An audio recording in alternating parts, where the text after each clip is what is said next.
개장하고 나서 1시간 뒤엔 증시 파워10 안녕하세요, 김호수입니다. 개장하고 나서 1시간 뒤에 여러분들의 가슴을 들썩이게 하는 이슈와 종목들을 자세하게 확인해보는 증시 파워10 시간인데요. 자, 주말을 쉬고 오늘 또 한 주의 시작, 새로운 한 주가 시작이 됐습니다. 10월에 벌써 마지막 날이네요. 마지막 주네요. 이번 주 어떻게 대응을 해야 이제 연말 준비도 많이 하셔야 되겠고 지수가 조금 더 올라갈 수 있을지 위드 코로나와 관련된 이야기들이 계속 나오고 있습니다. 일각에서는 위드 코로나 이제 오픈이 되면 주식시장 더 갈 것이다 라고 예측하는 사람들도 있고 하면이지만 또 반대편엔 오히려 많이 올라와 있는 상황이기 때문에 위드 코로나가 되면 증시가 오히려 좀 경기가 위축될 수도 있다라는 여러 가지 의견들이 좀 나오고 있습니다. 그런 모습이 오늘 시장에도 그대로 좀 반영이 됩니다. 장 초반에는 하락으로 출발을 했는데 조금 전에 또 상승으로 전환이 되면서 외국인 수급이 조금씩 들어오고 있습니다. 이번 주에 과연 외국인들이 다시 복귀하고 돌아오면서 우리 시장을 한 단계 다시 레벨업 시켜줄 수 있을지 한번 좀 추이는 지켜봐야 하는 상황입니다.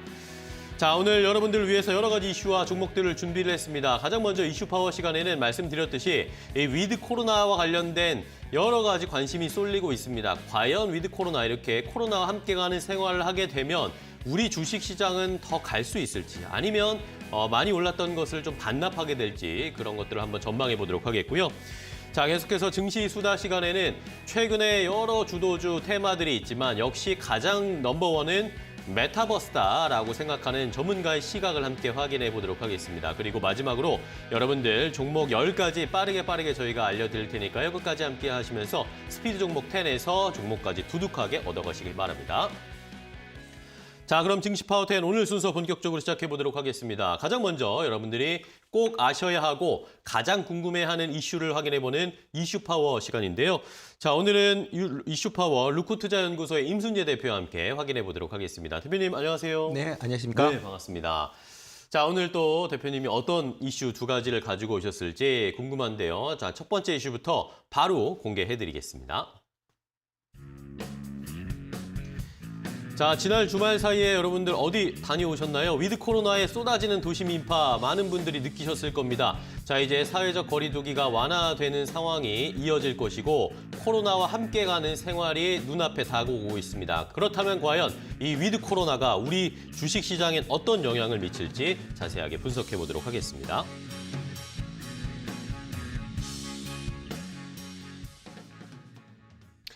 네, 자, 주말 사이에 또 위드 코로나와 관련된 이야기들이 많이 나왔습니다. 이제 구체적인 아마 시행안들이 정부에서 좀 발표가 될 것으로 예상이 되는데 임순재 대표님은 주말에 어디 다녀오셨나요?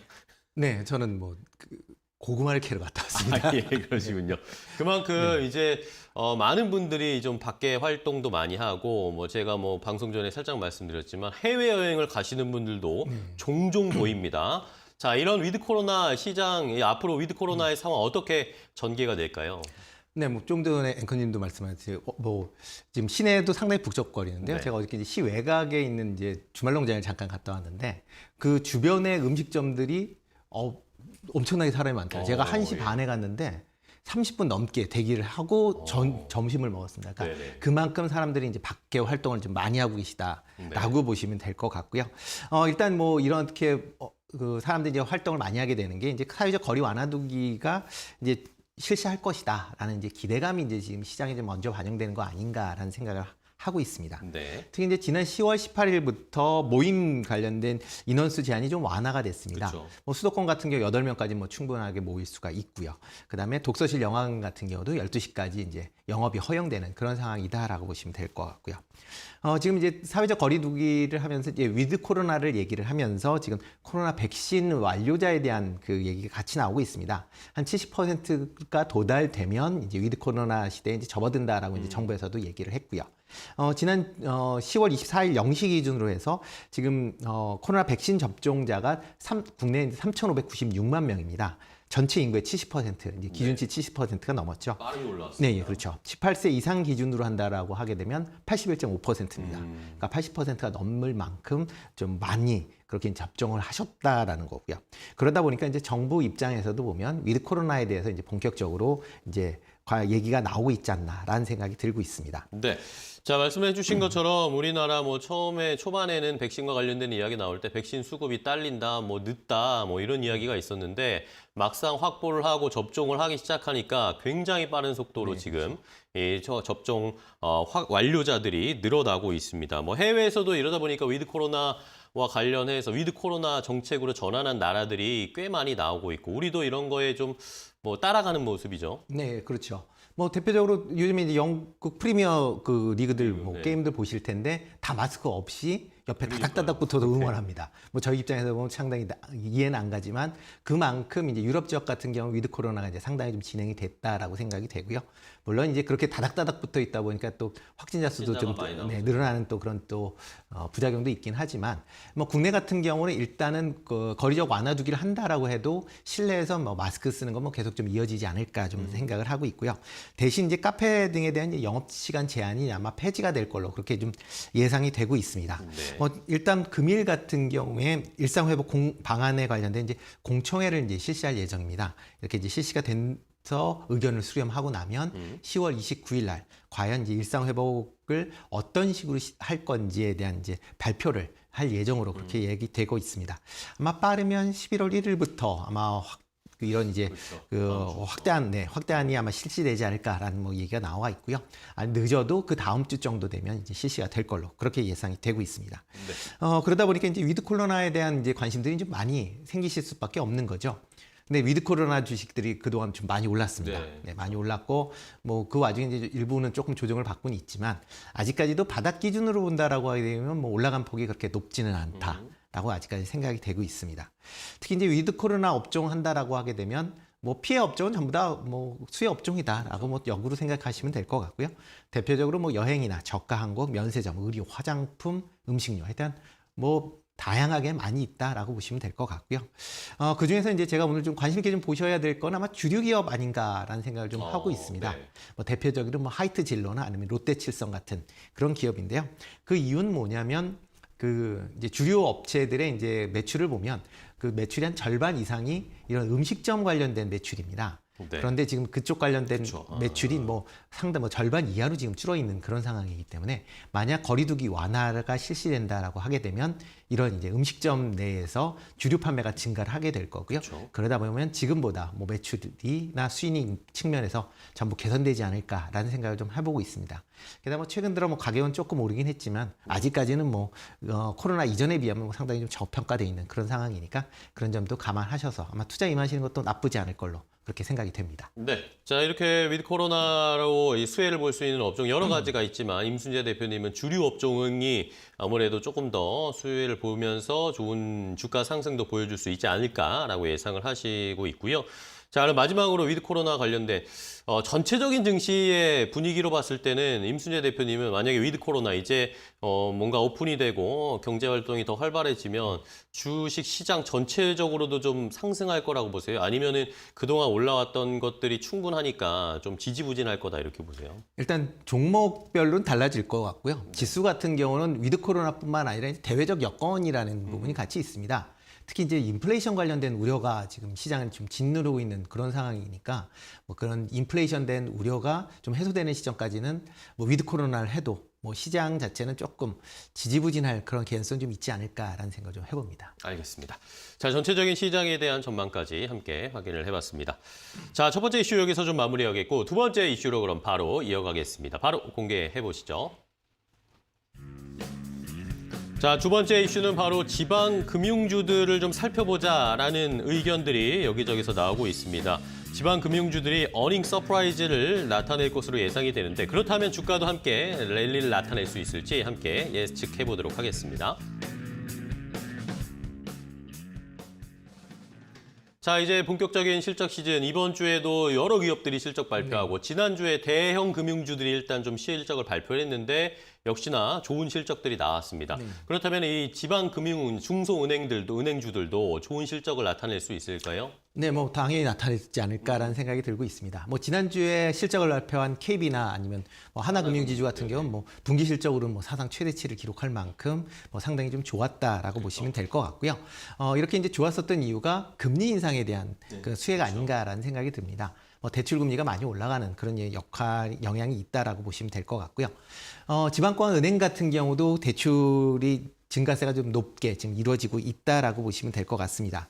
특히 이제 핀테크 기업하고 이제 제휴가 지방은행이 최근에 좀 많이 이제 활성화가 되고 있거든요. 네. 그러다 보니까 이제 대출 대상이 과거에는 이제 지역으로 한정이 돼 있다가 지금은 이제 전국적으로 이제 확대되고 있다. 그러다 보니까 대출 증가세도 이제 좀 눈에 띄고 있다라고 보시면 될 것 같습니다. 대표적으로 이제 그 상반기 대출 잔액 지방 은행들의 대출 잔액을 보면 한 50조 정도 됩니다. 이거는 이제 작년 말 대비로 하면 7.6% 정도 이제 증가하는 그런 모습인데요. 시중은행이 2.6% 증가한 거에 비해서 이제 두 배 정도 높은 증가율을 보이고 있기 때문에 그만큼 대출이 이제 많이 늘었다라고 보시면 될 것 같고요. 그러다 보니까 이제 그리고 또 하나가 그 시중은행에 비해서 금융당국에 대한 이제 규제가 상대적으로 좀 덜한 그런 편이다라고 네네. 보시면 될 것 같습니다. 특히 이제 지방은행 같은 경우에 이제 설립 목적 자체가 지방에 있는 기업체들을 이제 돕겠다라는 게 이제 설립 목적입니다. 그렇죠. 그러다 보니까 만약 같은 시중은행하고 똑같이 지방에 관련된 대출 규제를 한다라고 하게 되면 지방 기업이 일단 서울에 있는 기업들보다 좀 더 영향을 많이 받고 악영향을 받기 때문에 상대적으로 좀 느슨한 그런 대출 규제를 하고 있다라는 것도 감안해 주시면 좋을 것 같고요. 네. 그러다 보니까 이제 그 지방 은행권들이 이제 2분기 3분기에도 이제 두 자릿수 이상의 이제 순이익이 전망할 걸로 그렇게 이제 예상을 하고 있습니다. 대표적으로 BNK 같은 경우는 한 2,300억에서 한 60% 정도 증가하지 않을까. 그다음에 이제 DGB 금융지주도 1,400억 정도에서 한 30%. 그다음에 JB 금융지주도 한 1,300억에서 한 13% 정도 아마 증가할 걸로 그렇게 이제 예상을 하고 있습니다. 네. 자, 말씀해 주신 것처럼 전체적으로 금융주들의 최근의 실적들이 좋게 나오고 있고 아무래도 지역은행은 지역 경제와 공존하는 이 형태로 사업을 펼치고 있는 상황이기 때문에 정부의 규제에서도 상대적으로 좀 덜하다 이런 것들이 실적에 긍정적인 영향을 미칠 거다라고 보시고 있는데 자 그렇다면 이런 지역은행, 지방 금융주들 주가 랠리, 주가의 흐름도 어떻게 예상하시는지도 궁금해요. 네, 지금 상황에서 좀 더 상승세는 이어지지 않을까라는 생각이 들고 있습니다. 최근 들어 지방은행들이 좀 많이 오르긴 했죠. 많이 좀 오르긴 했지만 네. 추가적인 상승 여력은 좀 더 있다. 그 이유 중에 하나는 일단 금리 상승에 대한 수혜입니다. 그렇죠. 일단 지금 11월 달에 아마 기준금리가 한 번 더 인상할 걸로 그렇게 이제 예상이 되고 있는 그런 상황이고요. 이렇게 기준금리가 올라간다라고 하게 되면 예금금리보다는 대출금리가 좀 더 빠르게 금리 상승이 이제 이루어질 수가 있는 거고요. 또 하나가 이제 시중은행보다 지방은행이 대출금리가 전체적으로 조금씩 더 비쌉니다. 그렇기 때문에 수익 측면에서 보면 더 나을 수도 있다라고 보시면 될 것 같고요. 특히 이제 하반기 대출 규제 영향이 물론 이제 있을 수가 있습니다. 있을 수는 있는데 네. 그보다는 이에 따라서 이제 각종 대출을 해주면서 우대금리를 적용을 하는데 우대금리가 취소가 되고 있거든요. 그러니까 축소가 되고 있습니다. 그만큼 은행 입장에서 보면 수익성은 개선되는 그런 모습을 좀 보이고 있습니다. 그렇기 때문에 대출이 조금 규제를 받는다 해도 은행이 갖고 있는 여러 가지 기본적인 예대 마진이나 아니면 이런 네. 우대금리 축소에 따른 이제 순이익을 감안한다라고 하게 되면 지금보다는 추가 상승 여력은 충분하다라고 생각이 됩니다. 네. 자, 이제 금리 인상에 대한 우리나라에서는 금리 인상이 단행이 되기 시작했고 미국에서도 이제 내년에 금리 인상을 해야 되는 거 아닌가라는 이야기들이 나오고 있습니다. 이러다 보니까 자연스럽게 금융주들에 대한 관심이 높아지고 있는데 금융주 안에서도 중소형 우리나라 지역은행들의 주가 흐름을 한번 잘 체크해 보시면 좋겠다라는 조언까지 주셨네요. 자, 오늘 임순재 대표와 함께 두 가지 이슈 함께 체크를 해봤습니다. 오늘 또 좋은 인사이트 주셔서 감사하고요. 다음 시간에 또 뵙도록 하겠습니다. 고생 많으셨습니다. 고맙습니다. 고맙습니다.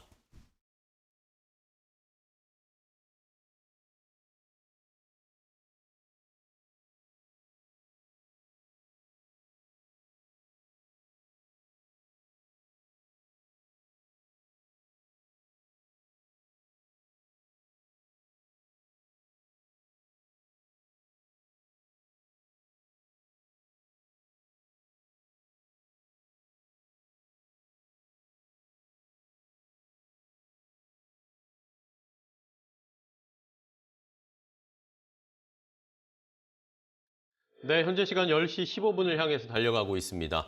자, 오늘 시장의 전체적인 분위기를 좀 체크하고 가야 되겠는데요. 아까 코스피가 상승으로 약간 전환하는 것 같았는데 지금은 어떨까요? 강미정 캐스터와 함께 확인해 보겠습니다.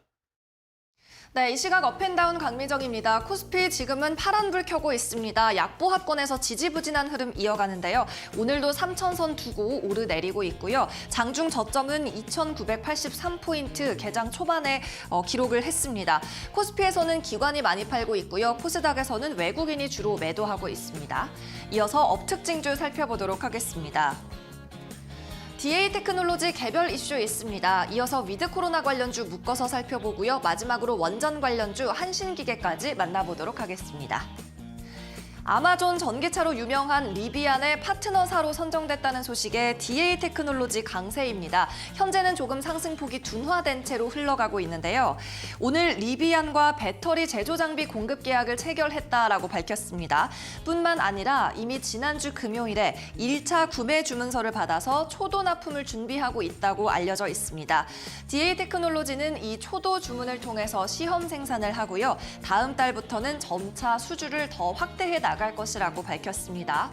자, DA테크놀로지 LG에너지솔루션의 1차 벤더기도 합니다. 현재 음봉을 만들고 있는데요. 장 초반에 워낙에 높게 시작을 했습니다. 18% 넘게 뛰면서 만원 선에서 시작을 했고요. 현재는 9,000원 선 아래에서 거래되고 있는 흐름, 상승률은 7%대를 나타내고 있습니다.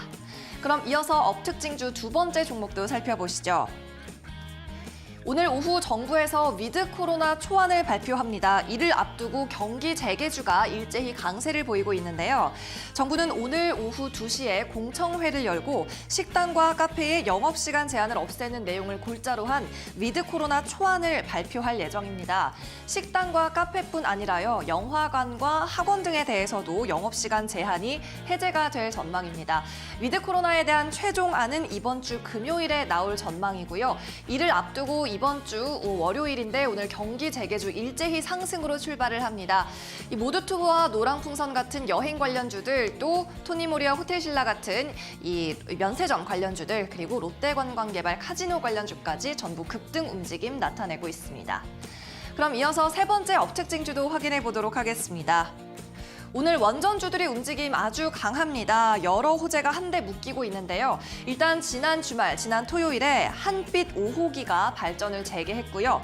두 번째로 지난주 국정감사에서는 이 정재훈 한국수력원자력 사장이 내년 초까지 수조 원 규모의 해외 사업 수주가 있을 거다라고 말을 하면서 기대감을 불어넣고 있습니다. 그리고 마지막으로 오는 31일 일요일에는요. 유럽에서 콥이라고 불리는 UN 기후변화 당사국 총회가 열립니다. 여기에서 원자력 에너지 활용 방안이 주목을 받을 것으로 점쳐지고 있습니다. 자, 오늘 원자력 발전 관련주 그리고 원자력 발전 해체 관련주가 일제히 상승하면서 이 섹터별로 1, 2위를 다투고 있는 상황이고요. 한신기계가 그 가운데 급등이 가장 높게 나옵니다. 22% 넘게 상승하면서 현재 4,670원 오늘장의 고점에 바짝 다가가고 있는 상황입니다. 그럼 이어서 다운 특징주도 함께 확인해 보시죠. 오늘의 하락 중인 종목들 A스토리가 급락하고 있고요. 또 2차 전지 양극재 관련주인 LNF도 급락합니다. 먼저 A스토리 함께 살펴보시죠.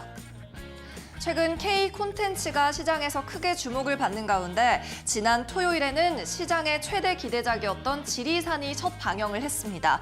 시청률은 9.1%를 달성했고요. 동시간대 1위를 기록하는 좋은 성적이 나왔습니다. 하지만 CG가 조금 어설펐다라는 혹평도 함께 받고 있습니다.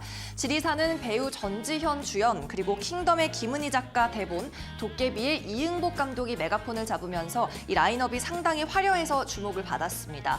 지리산의 제작사인 A스토리 오늘 두 자릿수대 하락이 나옵니다. 지리산 제작을 하기도 했고 앞서는 넷플릭스의 킹덤이라는 드라마를 공급하기도 했었죠. 재료 소멸성 하락이 나오면서 41,650원대까지 현재 하락이 나오고 있습니다. 그럼 두 번째 다운 특징주도 함께 살펴보시죠. 테슬라가 지난주 전기차 모델에 들어가는 배터리를 LFP 배터리로 바꾸겠다라고 공언을 했습니다. 저렴하다는 게 주 이유였죠. 여기에 따라 NCMA 계열 배터리를 주로 생산하는 국내 업체들이 타격이 컸습니다. 오늘도 2차 전지 관련 섹터들이 일제히 하락하고 있고요. 또 완성 배터리 3사도 전부 약세장 보이고 있습니다. 특히 LNF는 테슬라 모델 Y에 이 배터리를 공급하면서 매해 성장해 오던 회사인데 LNF도 주가에 제동이 걸리고 있습니다. 3% 현재 넘게 떨어지고 있고요. 187,600원 기록 중입니다. 네, 지금까지 이 시각 업앤다운 특징주 살펴봤습니다. 캐스터 강민정이었습니다. 네, 강민정 캐스터 수고하셨습니다. 시장의 상황을 함께 확인을 해봤는데요. 특별한 상승 흐름이나 하락의 전조는 좀 보이지는 않고 있는 오늘의 시장입니다. 자, 그러면 더 이제 시장에 한 걸음 더 깊이 들어가서 전문가들은 또 시장 어떻게 바라보고 있는지 확인해 보도록 하겠습니다. 때로는 솔직하게, 때로는 심도 있게 시장을 바라보고 있는 전문가의 속마음 들여다볼 텐데요. 실시간 증시 수다 시간입니다. 자, 오늘은 KB증권 김권진 부장과 함께 하겠습니다. 부장님, 안녕하세요. 네, 안녕하십니까? 네, 반갑습니다.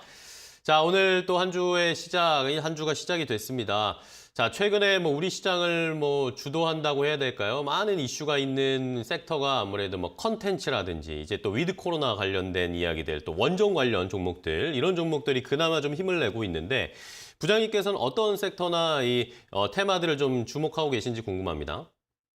네, 그렇습니다. 최근에 이제 주도주가 조금 이동을 하고 있다라는 이런 분위기가 지금 계속 이곳저곳에서 포착이 되고 있다라고 생각을 하시면 될 것 같습니다. 우선 제가 지금 현재 픽하고 있는 것은 메타버스에 관련된 이런 종목들을 좀 여러분들 좀 더 그래도 관심을 가져야 되지 않을까라는 생각을 하십니다. 실제 이 메타버스라는 것은 우리가 가상세계라고도 간단하게 얘기 드릴 수 있는데 이 세계는 앞으로 더욱더 커질 수밖에 없을 것이다라는 얘기를 해드리겠고요. 실제 메타버스 관련된 종목들이 사실 언제 바로 로블록스 해외에 있는 이런 연초에 로블록스의 이런 관심을 시작으로 해서 급등 양상을 보이겠습니다.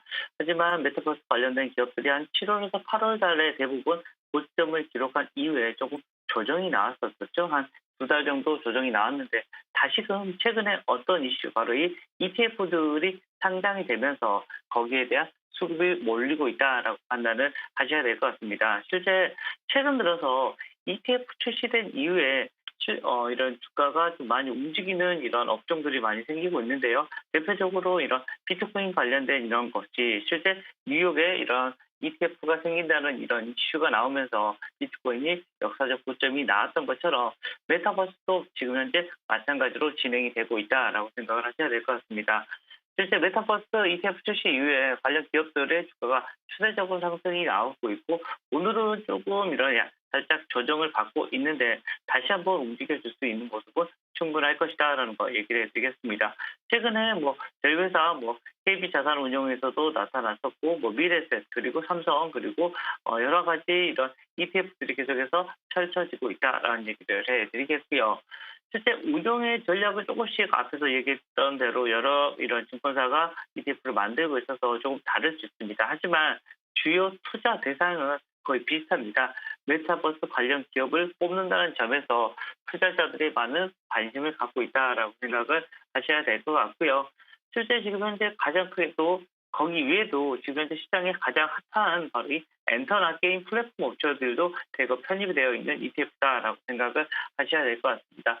실제 이러한 이슈들이 나오면서 맥스나 이런 알체란 그리고 자이언트스텝, 덱스터 같은 이런 여기에 메타버스 관련된 종목들이 계속해서 움직임이 있다라는 판단하시면 될 것 같습니다. 네, 부장님, 그렇다면 메타버스 관련 종목들을 살펴보고 계신데 여러 가지 종목들이 최근에 메타버스를 한다라는 이야기만 나와도 엮이면서 테마로 막 올라가고 있는데 그래도 메타버스 중에서 그나마 좀 저희가 투자해볼 만한 좋은 종목 어떤 걸 보고 계세요? 저는 자이언트 스텝을 얘기를 해드릴 수 있을 것 같습니다. 메타버스 관련된 주식이 가장 대표주라고 생각을 하셔도 될 것 같습니다. 실제로 VFX 기반의 이런 리얼타임 콘텐츠 제작 선도 기업이라고 판단을 하시면 될 것 같고 실제 동사의 이런 전체 매출에서 리얼타임 콘텐츠 사업이 차지하는 비중이 2019년에는 한 7% 정도였습니다. 근데 작년에 25%까지 현재 빠르게 상승해 오고 있다라고 생각을 하시면 될 것 같고 또 2019년 이후 SM엔터 그리고 네이버 등 협력을 해서 리얼타임 콘텐츠를 제작을 하면서 동시장에 이런 내에서 입지가 많이 강화가 되고 있습니다. 특히 네이버 같은 경우는 동사의 기술을 높게 평가하면서 동사에 대한 이런 지분 투자를 진행하고 있는 협력 관계가 계속해서 유지가 되고 있다라는 판단하시면 될 것 같습니다. 실제 국내 실감형 이런 콘텐츠 시장이 2019년에는 한 6천억대 시장이었습니다. 근데 내후년, 2023년에는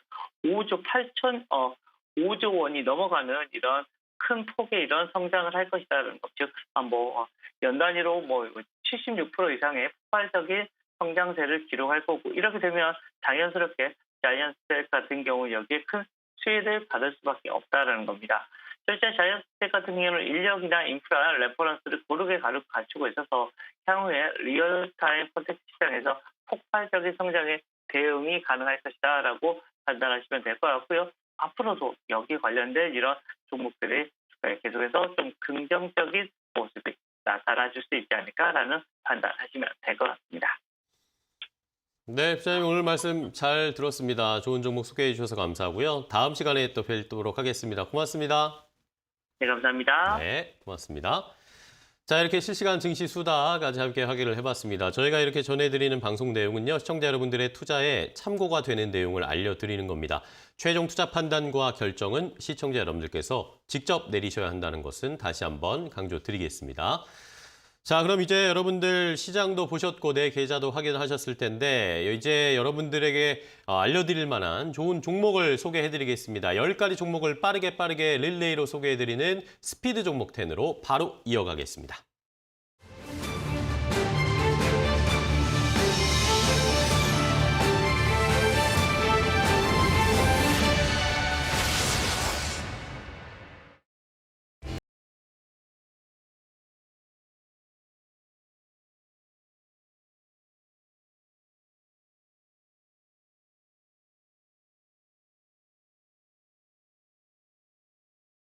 지금까지 이런 종목 소개는 없었다. 스피드 종목 10 시간입니다. 여러분들을 위해서 저희가 10가지 종목을, 좋은 종목을 추려왔습니다. 오늘 시장에서 볼만한 또 중장기적으로 투자할 만한 좋은 종목들을 리스트업 했는데요. 두 분의 전문가와 함께 빠르게 릴레이로 소개해드릴 테니까요. 잘 보시고 이 종목 내가 관심 가지고 있었던 종목이다. 맞네. 아니면 매수가, 목표가도 궁금하다 하시는 분들은 저희에게 질문을 보내주시면 되겠습니다. 샵 3772번 문자로 궁금한 점을 보내주셔도 되겠고요. 아니면 유튜브 라이브 댓글창에도 직접 질문을 해주시면 저희가 최대한 반영해서 그런 내용 포함해서 설명을 드리도록 하겠습니다. 자, 오늘 두 분과 함께 종목 소개해드리도록 하겠습니다. YG경제연구소의 차용주 소장 그리고 복투연구소의 손현호 팀장과 함께합니다. 두 분 안녕하세요. 반갑습니다. 안녕하십니까. 자, 매주 월요일 한 주를 시작해주시는 좋은 종목으로 소개를 해주시면서 시작해주시는 두 분의 전문가, 좋은 종목 오늘 많이 가지고 오셨죠? 네, 기대가 됩니다. 어떤 종목을 가지고 오셨을지 바로 공개하겠습니다. 자, 오늘 스피드 종목 된 10가지 종목 소개해드리겠습니다. 차용주 소장님의 픽부터 볼까요? SK텔레콤, 한전기술, 하이브, 강원랜드, 안랩 이렇게 5가지를 가지고 오셨고요. 손현호 팀장님의 5가지 종목은 앞타머사이언스, GNC에너지, SD바이오센서, 아세아제지, 카카오게임즈 이렇게 10가지가 준비되어 있습니다. 시청자 여러분들은 이 10가지 가운데 어떤 종목이 눈에 띄시나요?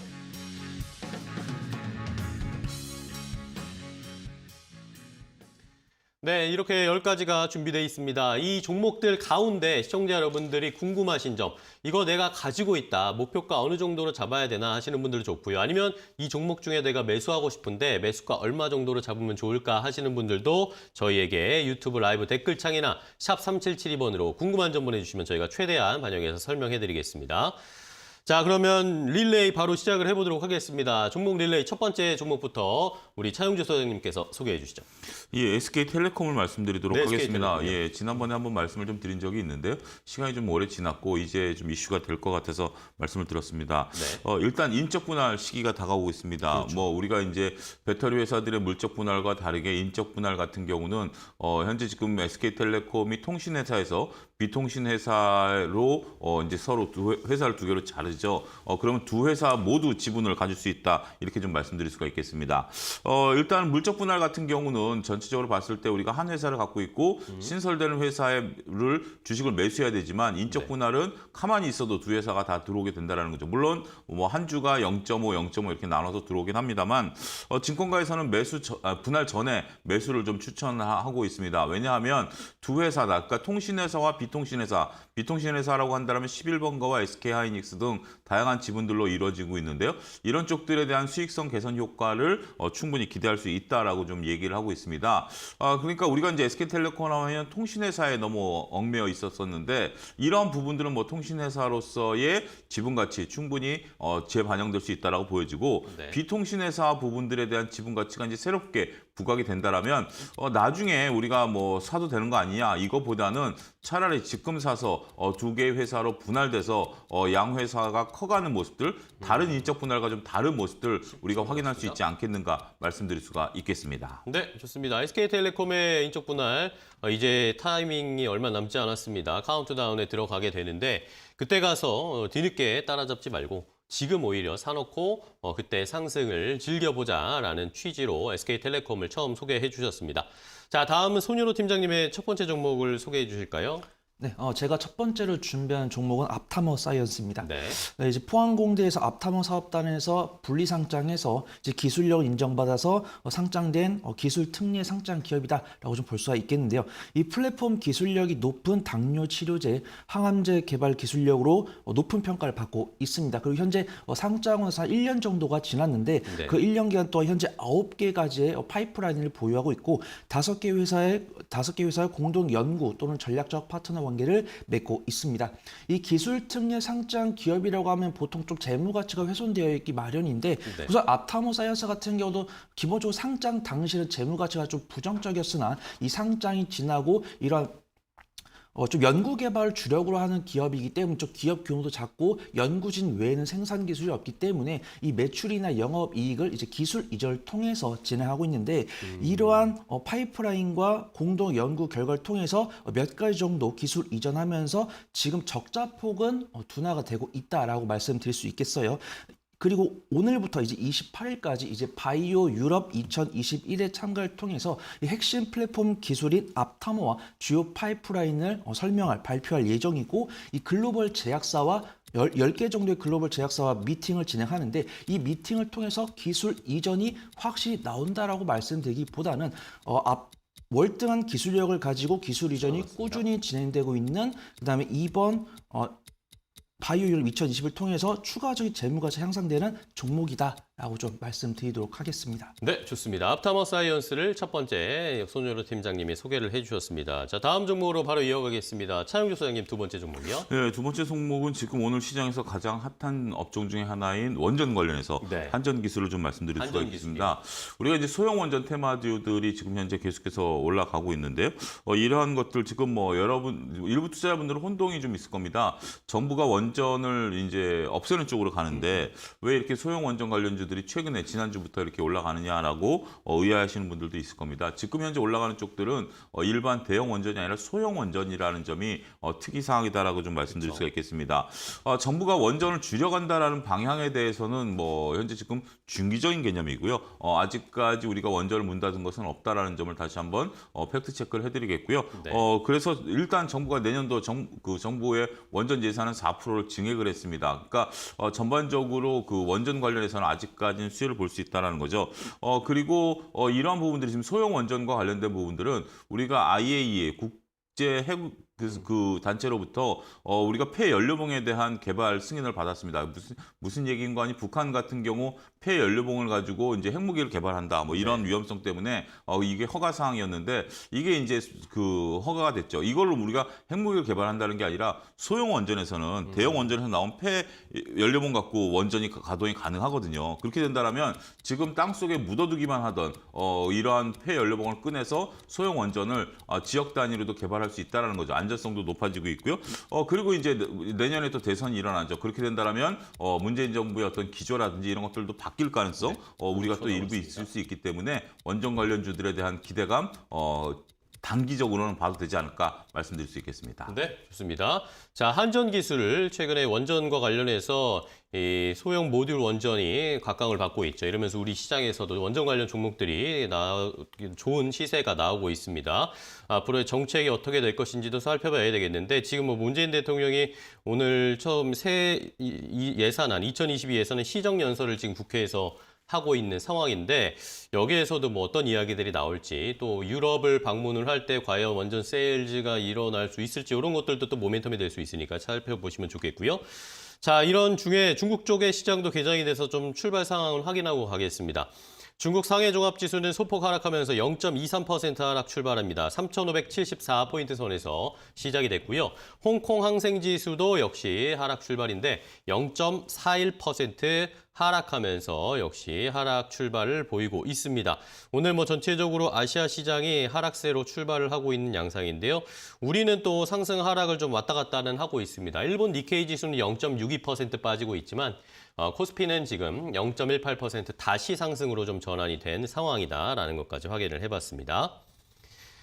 자, 다음 종목으로 이제 또 바로 이어가겠습니다. 이번에는 이 손윤호 팀장님의 두 번째 종목 GNC 에너지인데 유튜브에서 자유님이 저는 지금 GNC 에너지 말고 GN1 에너지를 트레이딩하고 있는데 그래도 GNC 에너지도 궁금하다라고 질문을 주셨습니다. 네, 우선은 뭐 GNC 에너지랑 GN은 에너지가 회사로 연결되어 있기 때문에 좀 중기적 움직임 좀 비슷하다라고 볼 수가 있겠고요. 네, 일단 GNC 에너지 같은 경우 이제 비상 및 상용 발전기 사업을 영위하고 있기 때문에 저는 가급적 전력난 관련주로 좀 부각될 수 있을 것 같다라고 보고 있습니다. 아직 그런 부분들이 차트에 반영되지 않았고 네. 우선 이 GN은 에너지가 영위하고 있는 수소 에너지 사업 덕분에 수소 연료 전지 관련 수혜로 GNC 에너지랑 GN 에너지 모두 수혜를 받을 수 있다라고 보고 있습니다.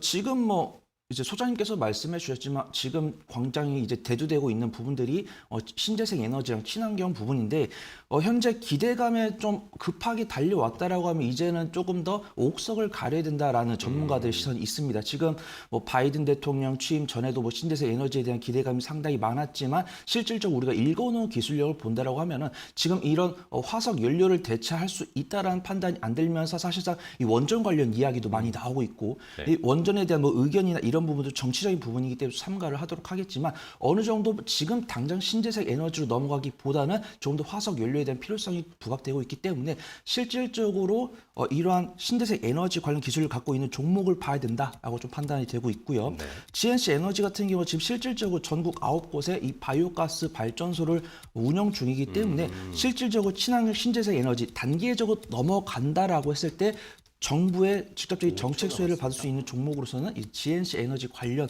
종목들이 좀 유망하다라고 좀 보고 있습니다. 네, 좋습니다. GNC 에너지를 함께 소개를 받아봤습니다. 자, 다음 종목으로 또 갈게요. 차영조 소장님의 세 번째 종목은 뭘까요? 예, 오늘 뭐 엔터주들 좀 하락세가 나타나고 있는데요. 네. 그 속에서 하이브 같은 경우는 0.6%밖에 조정을 안 받고 있습니다. 이거는 뭐 조정이라기보다는 시장 분위기를 좀 타고 있다라고 말씀드릴 수가 있겠고, 네. 하이브를 좀 말씀드리겠는데 하이브 네. 같은 경우 일단 BTS 11월 이어서 12월 안표 가격 아십니까? 글쎄요, 몇 천만 원 간다던데. 1,800만 원 안팎 가격에 네. 이제 되고 있습니다. 대단 부럽죠? 예, 네. 일단 뭐 이런 상황인데, 일단 뭐 하이브 같은 경우 다른 엔터주들과 좀 다른 모습들을 우리가 확인할 수 있다라고 좀 말씀드릴 수가 있겠습니다. 일단 뭐 오늘 SM이라든지 JYP 엔터 같은 경우 상대적으로 강한 흐름들을 보여주고 있는데, 엔터주들이 이제 플랫폼화를 이제 꾀하고 있다라고 보여지는 거예요. 전반적으로 봤을 때 단순하게 공연이라든지 아니면 뭐 가수들의 어떤 뭐 앨범, 굿즈 이런 거 판매를 한다기보다는 이들과 소통할 수 있는 뭐 이러한 뭐 자회사도 상장 앞으로 예정이 돼 있고요. 따라서 다양한 뭐 플랫폼들을 활용한 이러한 부분들. 그러니까 우리가 이제 플랫폼이라고 하면 네이버, 카카오의 어떤 기술적인 부분들이 아니라 이러한 팬덤을 활용한 이런 부분들까지도 이루어질 수 있다라고 보여지는 거죠. 여기에 범용적으로 메타버스와 관련돼서도 저는 우리가 확인을 해야 된다라고 말씀을 드릴 수가 있겠습니다. 무슨 얘기인고 하니 메타버스가 단순하게 기술을 보유하고 있는 것보다는 기술은 앞으로 단순화될 겁니다. 그렇지만 컨텐츠를 얼마만큼 우리한 컨텐츠를 보유하고 있냐. 이거는 기술력으로 될 수 있는 부분들은 분명 아니죠.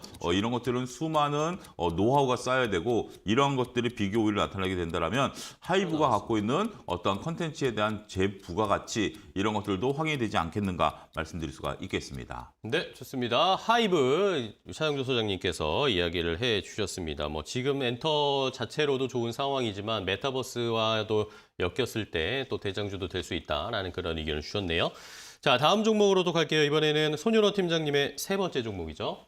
네, 제가 세 번째로 준비한 종목 SD 바이오 센서입니다. 네. 면역황 진단, 분자 진단, 자가혈당 측정 관련 진단 키트 생산업을 영위하고 있는데 이 진단 키트 관련 종목들에 대해서 사실상 2020년 초반에 코로나19가 발생했을 때는 성장주 개념을 봐야 된다라는 뷰가 네. 있었고 현재 2021년 위드 코로나를 앞두고 나서는 이 성장주보다는 좀 가치주로 봐야 된다라는 뷰들이 많이 나오고 있습니다. 실제로 좀 2020년에는 분기마다 좀 폭발적으로 성장하는 모습을 보여주었다고 하면 이제 2021년부터는 좀 안정적으로 증가하고 있는 실적에 대해서 그런 실적을 보여온 종목에 좀 집중해 봐야 된다고 하는데 현재 지금 휴마시스가 셀트린이랑 진단키트 공급 계약을 맺으면서 좀 진단키트 관련 종목들의 온기가 들어오고 있는데 사실상 이 종목들마다 좀 차별화가 들어오고 있거든요. 우선은 휴마시스 같은 경우 단기적 저번 주 금요일 상승 보여주면서 차익실현 물량 나오면서 그 주변으로 순환매가 들어오고 있는데 저는 개인적으로 CGN이랑 랩지노믹스 SD 바이오 센서를 가장 좀 긍정적으로 보고 있는데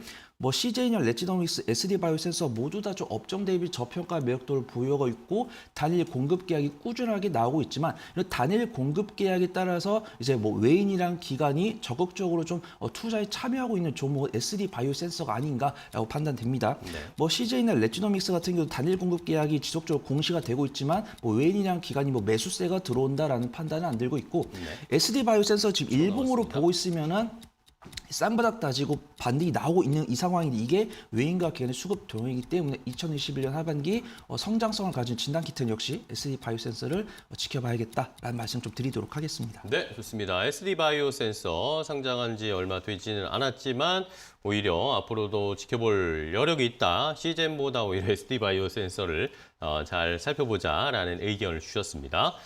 자, 다음 종목으로 또 이어가 보겠습니다. 차용주 소장님의 네 번째 종목인데요. 자, 강원랜드네요. 예, 오늘 위드 코로나 관련주들의 움직임들 나쁘지 않습니다. 이런 속에서 위드 코로나 관련주들 제가 몇 차례 말씀을 드렸는데 강원랜드 이제 좀 빛을 볼 가능성이 있다라고 좀 보여집니다. 네네. 주말에 정말 오래간만에 가족들과 바람을 쐬러 나갔었는데 차들이 엄청나게 막히더라고요. 그러니까 이제 저도 오래간만에 나갔으니까 이제 방역도 어느 정도 됐고 주사도 2차까지 다 맞았고 이런 상황들의 이제 움직임들 답답한 분들이 이제 움직이기 시작했다라고 말씀드릴 수가 있겠죠. 일단 전반적으로 갔을 때 위드 코로나 관련해서 이제 실적 개선 효과가 기대가 된다라고 좀 말씀을 좀 드릴 수가 있겠습니다. 일단 코로나 확진자 수가 소폭 감소하고 있다라는 것도 하나의 영향이고요. 네. 해외로 카지노를 나갈 수가 없죠. 지금 유일하게 내국인 전용 카지노이기 때문에 네. 외국인들의 국내에 들어오는 GKL과 파라다이스와는 또 차별화된 모습을 보일 가능성이 높다라고 보여지는 거죠. 따라서 강원랜드 이제 또 겨울철이 되면 강원랜드 주위에 또 수많은 스키장들이 있지 않습니까? 종합 레저 활동을 할 수가 있죠. 자녀분들 스키를 태워주고 몰래 가서 배팅을 하고 아니면 저녁 때 가서 배팅을 한다라든지 이런 것도 충분히 가능하기 때문에 종합 레저 충분히 가능하다라고 좀 말씀드릴 수가 있겠습니다. 3분기에 흑자 전환 가능성에 대해 조심스럽게 얘기가 나오고 있습니다. 아직까지 본격적으로 제가 얘기한 겨울 시즌은 4분기, 1분기인데 3분기도 벌써 흑자 전환에 대한 비용을 좀 줄여놓은 상황이기 때문에 이러한 또 기대감까지 반영하게 된다면 이제부터 성수기에 진입하는 강원랜드가 아니겠는가 말씀을 드릴 수가 있겠습니다. 네, 좋습니다. 자, 강원랜드를 소개해 주셨는데 차용주 소장님은 안 아시죠? 저도 한 3번 정도는 가봤습니다. 근데 갔는데 이렇게 본격적으로 하기보다는 아무래도 이렇게 친구들이나 회사에서 구경 삼아 갔었다 이렇게 말씀드릴 수가 있겠습니다. 네, 알겠습니다. 저도 강원랜드에 휴민트가 있어서 강원랜드에 다니는 지인이 있는데 최근에 좀 사정을 물어보니까 사람들이 생각보다 많이 오고 있다는 이야기들이 들리고 있습니다. 강원랜드 얼마 전까지만 해도 겹길 근무제로 하면서 그 일을 안 하고 있었다는데 이제는 사람들이 많이 오고 있다고 하네요. 이런 것도 한번 참고를 해보시면 좋겠습니다. 강원랜드 확인해봤고요. 다음 종목도 갈게요. 이번에 손윤호 팀장님의 네 번째 종목입니다. 네, 제가 네 번째로 준비한 종목 아세아 제지라는 종목인데요. 지류 제조업 판매 수출입업을 영위하고 있고 경산 제지, 제일산업 등 다양한 계열사들을 보유하고 있습니다. 지난주 금요일에 포장용 상자 가격 인상 뉴스가 나오면서 관련 종목들이 강세를 보여주었었는데 사실상 좀 이제는 이런 원자재 가격에 따른 차익실이 분명히 나오겠지만 우리가 이제 코로나19가 위드 코로나로 되면서 사실상 택배나 포장 이런 원가들이 급락하기보다 이제 점진적인 상승세, 뭐 좀 일간 변동성을 보여주던 점진적인 우상향을 할 것이기 때문에 이런 포장재 관련 종목들의 재무가치 좀 우상향할 수 있을 것이다라고 보고 있거든요.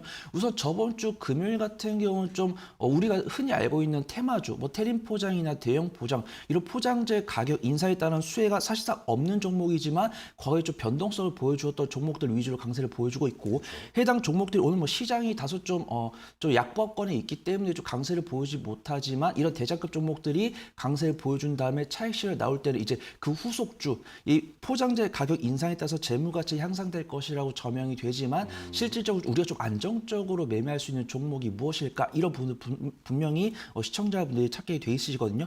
추가적으로 위드 코로나가 되면서 포장재 가격이 우상향한다라고 하면 실질적으로 이 포장재 수출입업을 하고 있는 아세아제지가 일단 아세아제지가 업종 대비 저평가 매력도도 보유하고 있고 저번 주 수급 도양 뭐 시장이 그렇게 긍정적이었다라고 보지는 어렵겠지만 아세아제지 같은 경우는 굉장히 수급 도양이 괜찮았거든요. 그렇기 때문에 단기적인 종목들이 약세를 보이면서 순환매에 들어올 가치 투자 종목은 뭐 아세아제지다라고 좀 말씀드리도록 하겠습니다. 네, 좋습니다. 아세아제지 지난주 금요일에 또 제지 관련 종목들이 급등이 나왔는데 추세적으로 여전히 좀 남아있다라는 의견 주셨습니다. 자, 이제 두 분 마지막 종목을 하나씩 남겨두고 있습니다. 이번엔 차용조 소장님의 마지막 종목인데요. 어떤 종목이죠?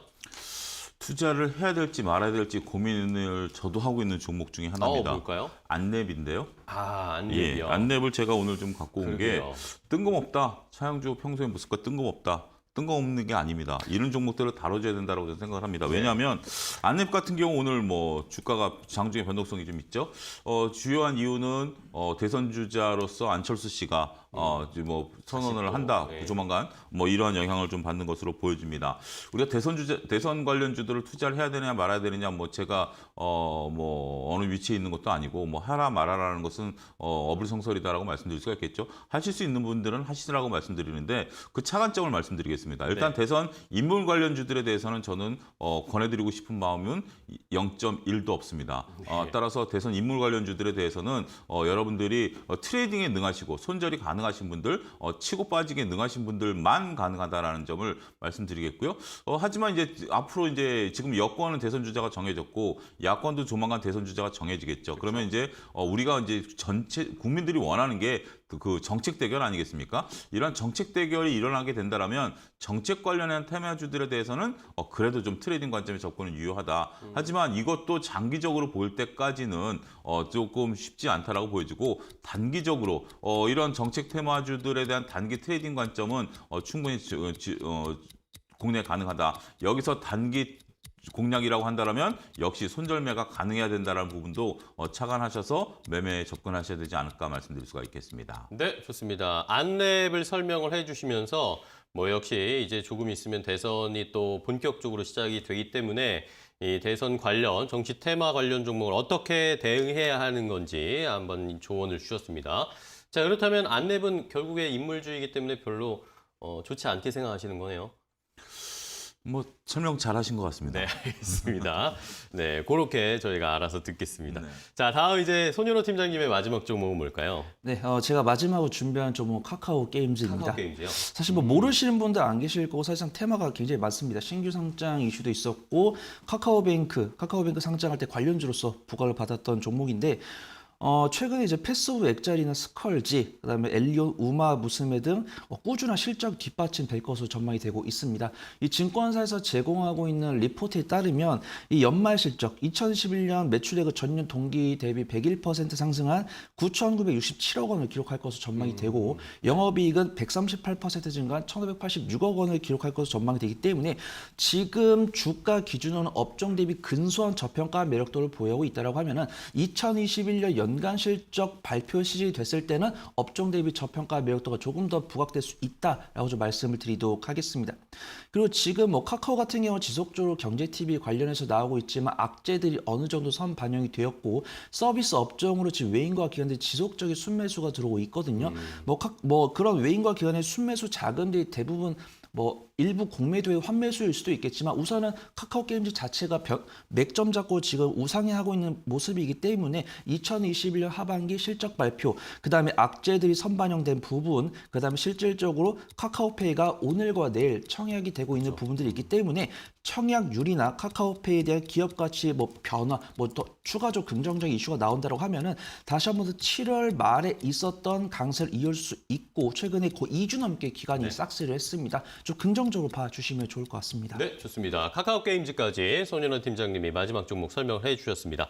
자, 10가지를 저희가 소개해드렸는데요. 이제 두 분이 각각 탑픽 종목 하나씩을 골라주시겠습니다. 시청자 여러분들도 궁금하시죠? 어떤 걸 머릿속에 떠오르고 계실지. 자, 차윤 소장님은요?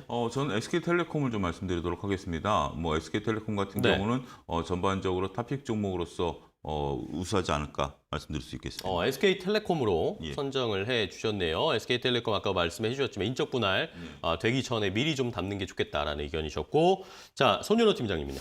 네, 저는 뭐 카카오 게임즈 말씀드리도록 게임즈. 하겠습니다. 안정적인 재무 가치는 물론이고 수급 동향도 너무 좋고 추세도 좋고 이 앞으로 다가오는 모멘텀들이 우려가 크게 없기 때문에 좀 안정적으로 투자할 수 있지 않을까 그렇게 보고 있습니다. 네, 좋습니다. 두 분 모두 좀 안정적인 종목을 골라주셨네요. SK텔레콤과 카카오 게임즈 잘 한번 확인을 해 보시기 바랍니다. 자, 지금 뭐 포스코의 실적 발표가 이 공시가 올라온 듯합니다. 좀 간단하게 좀 확인을 하고 갈게요. 포스코 3분기 영업이익이 3조 1,200억 원이 나왔습니다. 자, 시장에서 예상했던 것보다도 훨씬 많이 나온 수치로 지금 예상이 되는데요. 시장에서는 2조 원대로 예상을 했었습니다. 영업이익을. 근데 지금 3조 1,200억 원이 나오면 전년 대비해서 365%가 증가한 수치인데 엄청난 실적, 어닝 서프라이즈가 지금 나왔습니다. 주가는 아직은 조금 전에 공시가 나왔으니까 반응을 하진 않고 있는데 일단은 다시 한번 알려드리겠습니다. 포스코의 3분기 영업이익이 3조 1,200억 원, 전년 동기 대비해서 366% 정도가 증가한 수치다. 엄청난 어닝 서프라이즈급의 실적이 발표가 됐습니다. 추후에 다시 좀 다음 프로에서 더 자세하게 좀 체크를 해드리도록 하겠습니다. 자, 오늘 두 분 좋은 종목 소개해 주셔서 감사합니다. 다음 시간에 또 뵙겠습니다. 고맙습니다. 네, 증시 파워텐 오늘 저희가 준비한 소식과 정보는 여기까지입니다. 저희는 또 내일 인사드리도록 하겠습니다. 시청해 주신 여러분 고맙습니다.